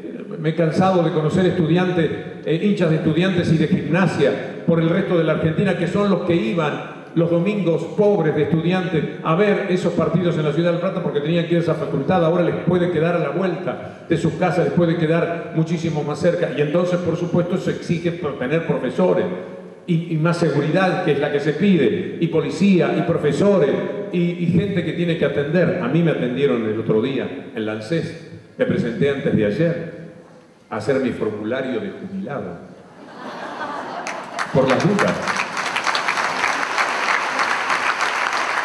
La verdad es que todo llega en la vida, todo llega. Los que nunca cumplieron 40, cuando uno cumple 40, vieron el susto que se pega. Parece que se terminó la vida. Yo a los 50 años le preguntaba a un amigo mío que tiene 10 años más si todavía funcionaba, porque quería saber cómo venía la mano. Me decía, sí, queda tranquilo. Después cada vez que lo encontraba le decía, Pero todo va llegando y yo entré al ANSES. Entré al ANSES, hice la cola y después vino alguien que me habló en el oído, como el que le conté que estoy un poco sordo, no lo entendía. Dice, él quería disimular que yo lo acompañara. Yo no entendía qué era lo que sucedía. Bueno, es que así están viviendo los empleados públicos. Él quería tener una atención, porque yo estaba ahí puesto entre toda la gente y la gente, gracias a Dios, se sacan fotos. Están los que no se sacan fotos y miran para otro lado también. De eso, por supuesto, que hay mucho. Naturalmente, vivimos en apologías y rechazos. Lo lindo es elegir que no los rechacen la gente como ustedes. La gente que está comprometida, la gente que piensa, la gente que todavía sueña. La gente que cree que verdaderamente existe el otro. Y uno se queda de un lado, hay que quedarse de un lado. Yo no tengo problema con los periodistas de Mañeto. La verdad, yo siempre siento que hablo Mañeto y digo, hay que tener coraje para hablar por Mañeto. La verdad, que le metan para adelante, porque uno sabe de dónde están hablando. Están hablando de la pantalla de TN, están escribiendo en Clarín, están en Canal 13 o en los 300 canales que se robaron a través del fútbol. Bueno, y del otro lado hay quienes refutan a toda esa mafia. Los que son más peligrosos son los del medio. Los que dicen, yo digo todo lo que pasa, ni de un lado ni del otro. Y entonces eligen, y es muy fácil. Si uno elige ese camino, si uno elige el camino del medio, pero es tan feo de verdad. Pero si uno lo elige, lo pasa mucho mejor, sobrevive. Y por ahí un día, vos dijiste, sí, los de Clarín exageran mucho, pero por ahí un día fue todo lo que dijiste, y te llaman. Y podés trabajar también para eso. La cuestión es no romper puentes para mucha gente.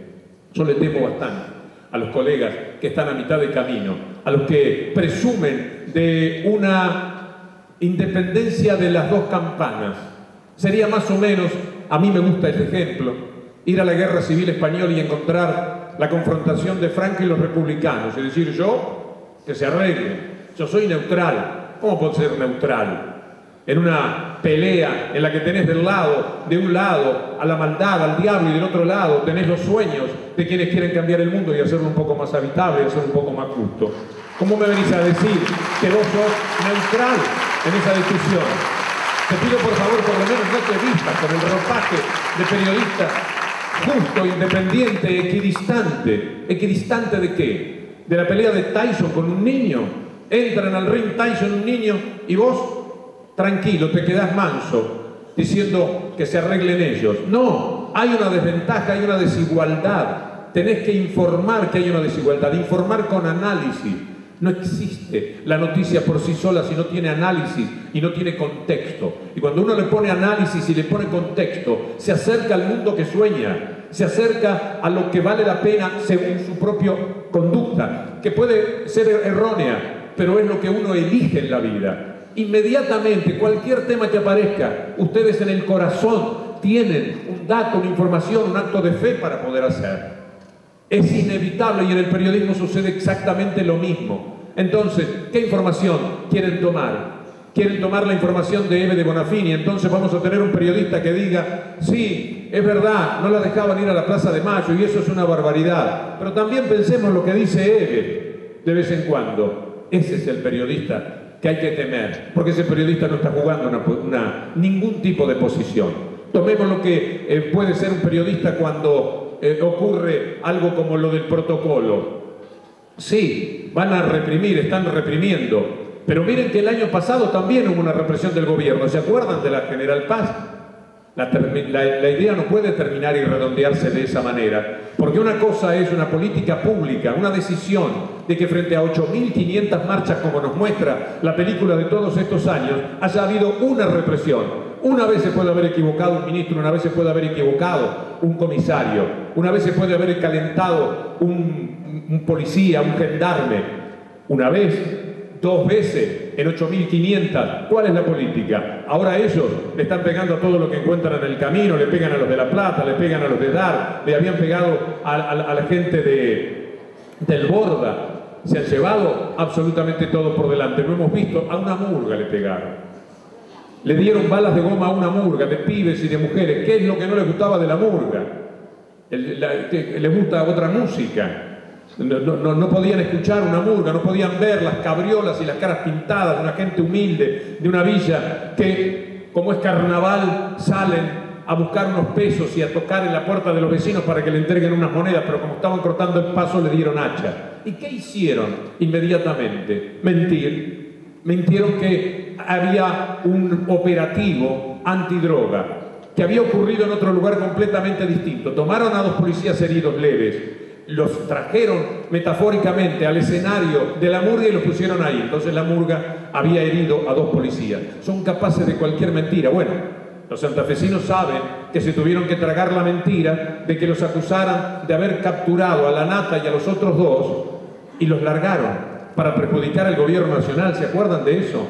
Y mostraban un auto en el que se bajaban 3 personas y decían, ahí está, ese es el momento en que la Nata queda, pero los otros 2 se van, fíjense, decían estos. Y resulta que apareció un tipo y dijo, no es la Nata, soy yo, discúlpenme. Eso hicieron en esa búsqueda en la que fracasaron, buscando 3 delincuentes a los que capturaron a caballo. Nunca había ocurrido esto. La hazaña de la captura se consumó a caballo por un gaucho que los vio pasar y dijo, tomen los caballos y búsquenlo. Y lo alcanzaron a la Nata, que lo único que quería era entregarse en aquel momento. Pero hasta en eso mienten, los tenemos rodeados y no vamos a negociar. ¿Se acuerdan de eso? Apareció en la casa de la suegra diciéndole, me prestás la camioneta, ya que tan mal hablabas de mí. Y se llevó la camioneta de la suegra y le llevó 3.000 pesos. Y esto era todo lo que tenían los que estaban en una conexión brutal con el narcotráfico. Era parte de la lucha del narcotráfico. Pero como todas las mentiras de esos días les parecieron insuficientes, además mintieron que para perjudicar al gobierno nacional, el gobierno de Santa Fe los había capturado y los había largado. Esta es la capacidad que tienen para mentir cada día. En esto de los 30.000 pesos libres de ganancia. En decir que ahora van a buscar un camino porque no tuvieron más remedio para, en la herida que le provocaron a la República, decir que van a buscar en el Senado la aprobación necesaria para los 2 jueces que designaron en comisión. Le mandaron una esquela a Lorenzetti y le dijeron, ahí le mando 2 de los muchachos, uno de Clarín por supuesto, y el otro que ponía al parecer Lorenzetti para hacer promedio, para no perder tanto poder dentro de la Corte Suprema. A eso llegaron los adalides de la República, los que decían que iban a hacer una gran república. Porque el neoliberalismo es así, la derecha es así. La derecha miente en estos diarios de derecha todo el tiempo. Los diarios de izquierda, en el mismo momento en que mintiesen, dejan de ser de izquierda. Porque la izquierda tiene otra nobleza, tiene otra posibilidad. Y estoy hablando de todos los extractos que podamos mencionar de la izquierda. ¿Saben por qué? ¿Saben por qué no tiene que mentir? Porque no tiene ninguna necesidad. Porque lo que desde la izquierda se puede decir es lindo de decir. Suena bien. Es un sueño justo. Nosotros queremos un mundo mejor. Nosotros queremos un mundo más igualitario. Nosotros queremos algo más solidario. Nosotros queremos justicia social. Y bueno, esto se puede decir y se puede escribir. Lo que no se puede decir es yo quiero un mundo injusto, un mundo para unos pocos, yo quiero un mundo para una élite. Nosotros nos tenemos que quedar con todo. Nosotros somos los que estudiamos y como somos los únicos que estudiamos, somos los únicos que podemos mandar. Entonces, a través de los diarios, ¿a quién quieren matar siempre? A la política. ¿Con la colaboración de quiénes? De los políticos, que me perdonen los que aquí están presentes y que seguramente no les cabe el sayo. Porque es a la política a la que permanentemente atacan, porque la política es la única posibilidad que tenemos nosotros de sentirnos representados y de encontrar un alivio en esa lucha crucial y siempre perdidosa que tenemos contra las grandes corporaciones. Si no hay política, como no hay ahora, porque la política son ellos, estamos en problemas. Por eso están ustedes aquí, por eso van a ir a la plaza que el domingo los esté convocando, y por eso van a ir a abrazarse, a saltar y a cantar, que es todo lo que podemos hacer. Mantenernos vivos, mantenernos plenos, mantenernos en una actitud vigilante de todo lo que está ocurriendo en estos momentos. Es lo que podemos hacer, pero no es poca cosa. No lo minimicemos.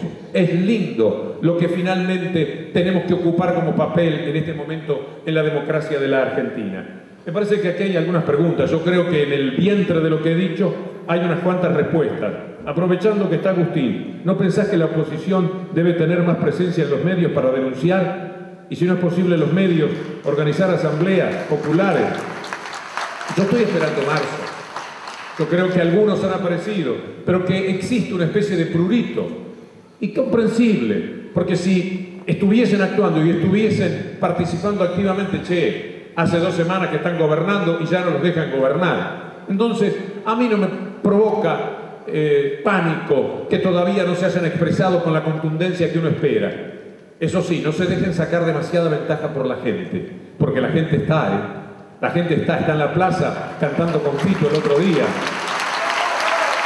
La gente está cerca de Sabatella, contra el horror que significa que vayan contra la ley de medios. La gente está al lado de Zaffaroni, cuando Zaffaroni está al lado de Milagro Sala.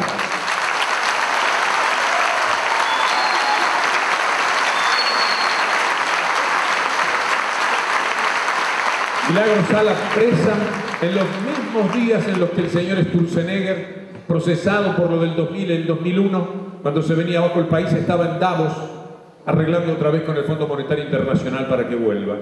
Y ya preparando, haciendo su mega canje. Y Milagro Sala presa. Milagro en la oscuridad de una celda, en lo gris de una celda, en la soledad y la tristeza, mientras los otros estaban bajo lámparas de $5.000 cada una, compartiendo carne argentina que allá se come de la buena, porque como dijo Echeverre, ustedes conocen, acá no nos gusta el lomo, entonces se lo llevan para allá. En todo caso, el lomo lo comen aquí los enfermos, aquí no interesa el lomo. Por eso se lo llevan allá y se lo comían ese lomo. Y mientras tanto, Milagro Sala presa. Milagro Sala, que es una Tupac Amaru de nuestro tiempo.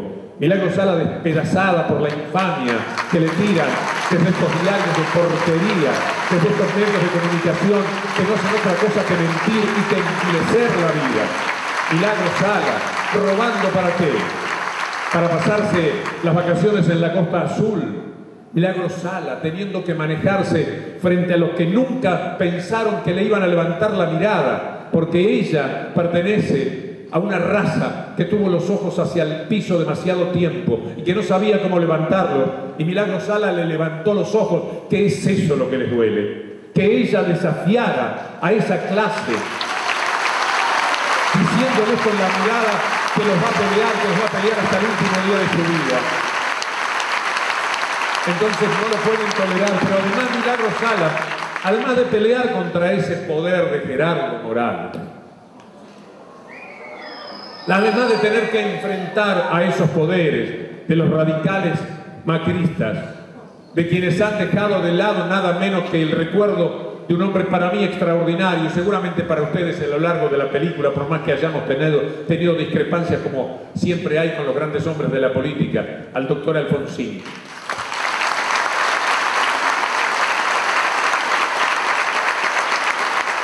Esos radicales que hicieron la gran Macri de la Corte Suprema, pero ellos lo hicieron, se sentaron una noche, dijeron vamos a agrandar el Tribunal Superior de Justicia, me parece una buena idea, y agrandaron el Tribunal Superior de Justicia, 2 miembros más.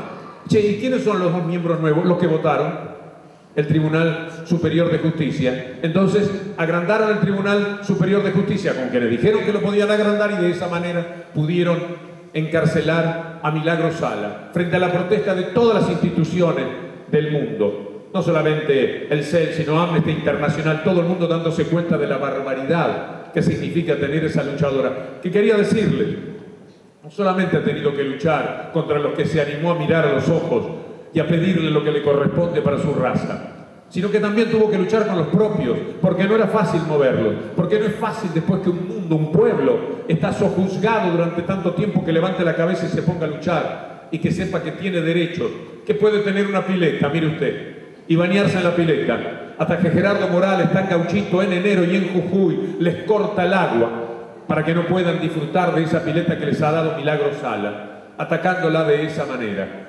Entonces, el mundo es algo que vale la pena que intentemos cambiar. Más de 1000 personas en la calle y el calor. Los saludo, les entrego mi abrazo. ¿Hay alguna pregunta más? Sí. Esas preguntas creo que se pueden sintetizar en la consulta. ¿Por qué no logramos construir un frente amplio más contundente? Exactamente. Y no es fácil, la izquierda es brava. La izquierda somos bravos. Siempre alguien se puede poner más a la izquierda. Es difícil armonizar. demasiado bien, dentro de todo, se va de vez en cuando. El Frente Amplio, no se vayan a pensar ustedes que es la perfección, tienen un lío en este momento grande. Porque la derecha solo tiene que discutir el dinero, solo tiene que discutir cómo nos roba, cómo nos robó, cómo hizo los códigos, cómo le puso seguridad jurídica y cómo se queda con todo. Mitre, el mismo de la Nación, pero que ahora es un busto, blindó en 1870, dijo, miren, esta es la historia, Dorrego es malo, Rosa es malo, el que es divino es Rivadavia. Y así construyeron el mundo, dijo, pero además nosotros hemos quedado con unos campitos, hemos tirado unos cañonazos y a Anchorena le tocaba 1,5 millones de hectáreas, a los Martínez de O les tocó 1.200.000 hectáreas, al resto nada. Después hablan, grandes sinvergüenzas de la pobreza. ¿Y cómo no va a haber pobres si uno se queda con 1 millón de hectáreas y el otro no tiene 1 metro cuadrado donde caerse muerto? Ellos estructuraron un mundo injusto y con muchos pobres, que además se multiplican cada día. Hay que pelear para luchar contra la multiplicación, porque cada día viven más millones. ¿Y qué creen que ustedes que nace en ese mundo? Creo que son 85 millones por año que crecemos. De los 85 millones, como 60 o 70, tienen que ver con los pobres, que además son los que tienen más hijos. Porque los demás, será para no repartir tanto, suelen tener menos hijos. ¿Pero qué me ponen acá? ¿Rosario Central campeón 2016 o Boca? Esta es la pregunta. Los quiero felicitar, están estando buenas. ¿Saben por qué yo tengo de Rosario, entre otros motivos, ni hablemos de la música, ni hablemos del rock? Respeto a Rosario porque esto fue un censo seriamente hecho hace 6 o 7 años. Y Rosario es la única ciudad donde sus habitantes son más hinchas de sus equipos que de Boca y de River. No ocurre en otro lugar en la República Argentina. Un respeto en ese sentido por Rosario. No voy a responder más preguntas, porque yo creo que más o menos corro el riesgo de ser redundantes. Somos chicos representantes del espacio Fábrica de Ideas. Muchachos, los saludo. Precisamos. Me quieren dar un regalo. Inmediatamente vamos a estar con eso. Les quiero prometer, ustedes se han reído un poquito de vez en cuando, cómo se lucha contra el poder mediático que ganó la última elección. No es difícil, es casi imposible, pero hay que hacerlo, porque justamente para eso sirven las utopías, como decía Galeano, para caminar, para avanzar, para seguir peleando. Cayó el Imperio Romano, un día se van a debilitar por algún motivo. Yo creo que ya deben de estar corriendo riesgos. Algún festival de rock, en algún lugar donde haya multitudes, no pueden mostrar su logo. Si ustedes pasan por el diario Clarín, no dice Clarín. Pasa inadvertido. El que no sabe que está Clarín ahí, porque ellos no quieren decir aquí estamos nosotros. En realidad, los lugares que ellos habitan no se animan a mencionarlos. Generalmente, y cuando era estudiante, se decía que el periodismo debe ser crítico. ¿Cómo se critica si no fuera intencional? Bueno, no sé cómo viene la pregunta. A pesar de Clarín, ¿cuál fue el error del Frente para la Victoria que lo llevó a perder las elecciones? Yo me resisto a un análisis que pase por los errores, que siempre los hay. Pero el error en realidad es de nuestra comunidad. Ustedes van a ver, a lo mejor ya la están viendo aquí, una película que se llama En Primera Plana. En Primera Plana es una película que tiene que ver con los crímenes sexuales de la Iglesia en la arquidiócesis de Boston. Y lo que ocurre cuando vean esa película es que para que esos crímenes se cometieran durante décadas era necesario que fuera cómplice toda la comunidad, absolutamente cómplice. Esto nos ocurre también a veces con ciertos poderes. No seamos cómplices de ninguna manera, ni con nuestro silencio, ni con nuestra indiferencia, ni con nuestro miedo de este grupo, que efectivamente es el que adulteró. ¡Qué error! ¿Cómo yo me puedo poner a analizar que a lo mejor era preferible un candidato que otro? ¿Qué sé yo?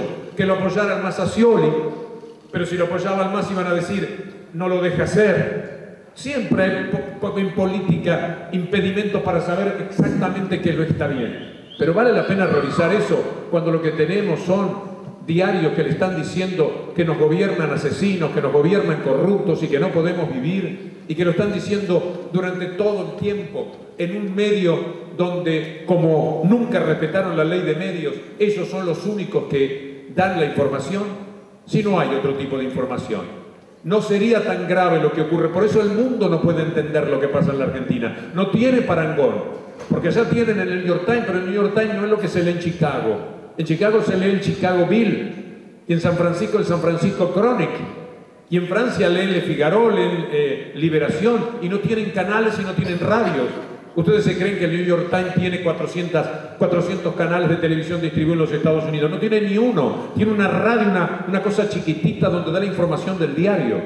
No existe lo que pasa en la Argentina. No hay quienes tengan todos los diarios que se compraron a través de la sangre que invirtieron para quedarse con papel prensa, o que se roben 300 canales gracias al robo que se hacía de fútbol. Esto no existe en el mundo, entonces el mundo no puede entender, ni siquiera en España, el horror de la información del diario El País de España, de hoy, diciendo que piqueteros kirchneristas invalidaban la vida de la Argentina en manifestaciones por Milagro Sala ayer. Búsquenlo, ¿saben para qué? Para indignarse, porque hay que mantener ese sentimiento. Estoy un poquito largo, discúlpenme. Hay que mantener el sentimiento de indignación. Aquí quizás ofrecieron Galileo, y Galileo en algún momento, cuando peleaba, escuchó que alguien le decía a Galileo: por favor, tranquilízate. Y él decía: no me pidas que me tranquilice, indignate vos, yo te pido que te indignes. Tenemos que vivir con una atención muy fuerte para mantener la indignación. La indignación es buena, la indignación es lucidez, la indignación manejada, como lo están haciendo ustedes, en la alegría de las plazas, siempre va a valer la pena.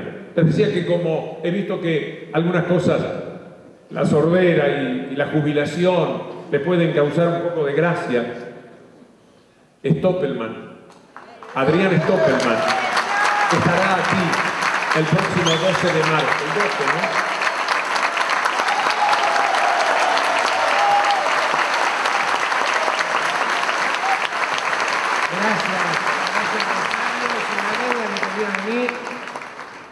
Es increíble estar de este lado. José Generosidad es único.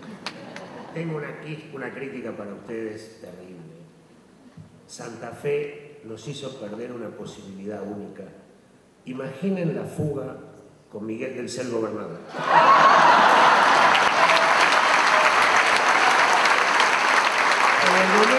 Empezó el show. En el momento que creían que tenían a los tres, es porque Patricia Bullrich veía triple. Claro.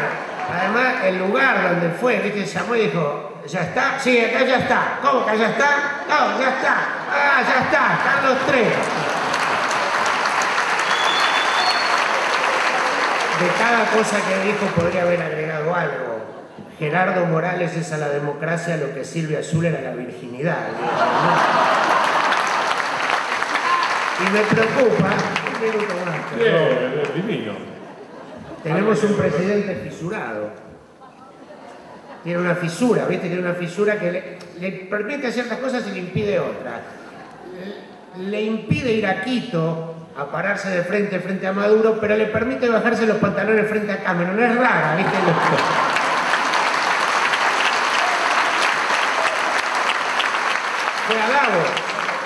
Fue a Davos, Macri no trajo un peso. ¿Sabes por qué? Porque dijeron: no, señor, acá es Davos.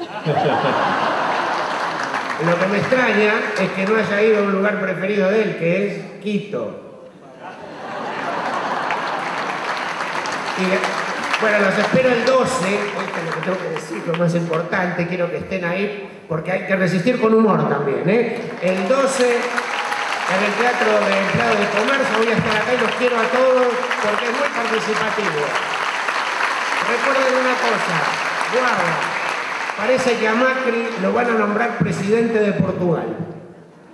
Sí, aunque no lo crean, porque lo votaron muchos argentinos ilusos. Gracias. Bravo.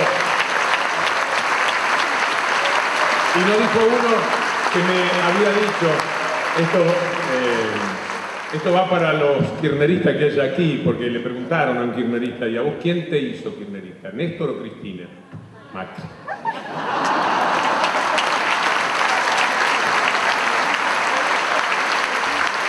Mis amigos, muchas gracias por haber acompañado este tiempo. Me voy a llevar las preguntas. Con las preguntas es con las que se aprende. Pero yo no quiero que empiece el desfile de quién es. Ahora lo juntamos todo. Yo quiero decirles que nunca me voy a olvidar. Ya tengo un motivo muy fuerte de Rosario, porque la última vez había sido también algo muy lindo lo que sucedió, pero esto es absolutamente impensable, inimaginable. Ustedes saben que en esto no hay una línea de exageración en lo que yo siento. He tratado de abstraerme de la emoción que esto significa, porque si no, no se puede ni hablar. Mercedes, los cantantes, José Cura, al que tanto admiro, su condición de rosarino, suelen decir que por más que se emocionen, no pueden dejarle paso a la emoción hacia las cuerdas vocales. Y es un poco lo que yo he intentado. Lo que quiero decirles en el final es que todos aspiramos a ciertas formas de felicidad. Y hay felicidades muy sencillas. Hay maneras de asegurarnos una cierta tranquilidad. No meternos, no participar, quedarnos ahí. No decir no creo, yo no creo en la política, yo no creo en ninguno de ellos. Cuando escuchen decir eso, estamos frente a quien es enemigo de sí mismo. Porque la política somos nosotros. Hay líderes que seguimos, con los que nos equivocamos, que a veces nos responden. Y somos nosotros. De alguna manera tenemos que representarnos. No vayamos a seguir permitiendo que vacíen a la política de contenido. Muchos de ustedes son o se soñaron políticos o participan cada día de política. Cada vez que discuten estamos siendo políticos. Cuando discutimos en la familia, cuando discutimos con el cuñado, estamos cada día. La lucha es difícil. Yo me acuerdo cuando empezó todo esto, estaba justamente haciendo la cola en un teatro y 3 o 4 señoras me miraban mal. Cuchicheaban entre ellas y miraban como para que quedase muy claro que estaban hablando de mí. Entonces, en determinado momento, una de ellas tomó coraje y me encaró, yo apoyado en un auto, esperando que pasara la cola. Y viene la señora y me dice, ¿qué le pasó? ¿En qué sentido? Me explica un poquitito. Le digo, mire, mi pelea es contra estos tipos, contra los medios de comunicación, contra toda esta mentira. Y dice, ¿sabe qué? Lo mismo me dice mi nieto. Le digo, ¿por qué no sale con su nieto en vez de salir con esta señora? Quiero decirles que hay una felicidad que es la más grande de todas. La felicidad que lleva en el corazón el anhelo de justicia. Si no peleamos por la justicia, si no peleamos por algo que valga la pena, si no peleamos por un mundo mejor, la felicidad es algo muy modesto, tan modesto que yo no sé si sirve para algo. La felicidad está en podernos jugar en cada lugar, en cada pequeña célula que nosotros constituimos, para ver si esta ecuación tan triste que es el mundo puede cambiar, para ver si al mundo finalmente lo podemos hacer algo solidario, socialista, colectivo, mirado desde un lugar en el que el otro nos importe, y no este mundo egoísta en el que se permiten en nuestras narinas quitarles las retenciones, quitarles a la minería, quitarles a cada uno de los que ya tienen mucho, absolutamente ninguna responsabilidad, y le transfieren lo que son las modestas posibilidades que siempre tiene el grueso del pueblo a esa élite a la que representan. En esto, pensemos como pensemos desde el medio hacia la izquierda, no deberíamos nunca tener dudas. Podemos encontrar algunas discrepancias, pero es desde este lugar del mundo, de este lado del mundo y no del lado manieto de la vida, que algo podemos cambiar. Muchas gracias con todo mi corazón.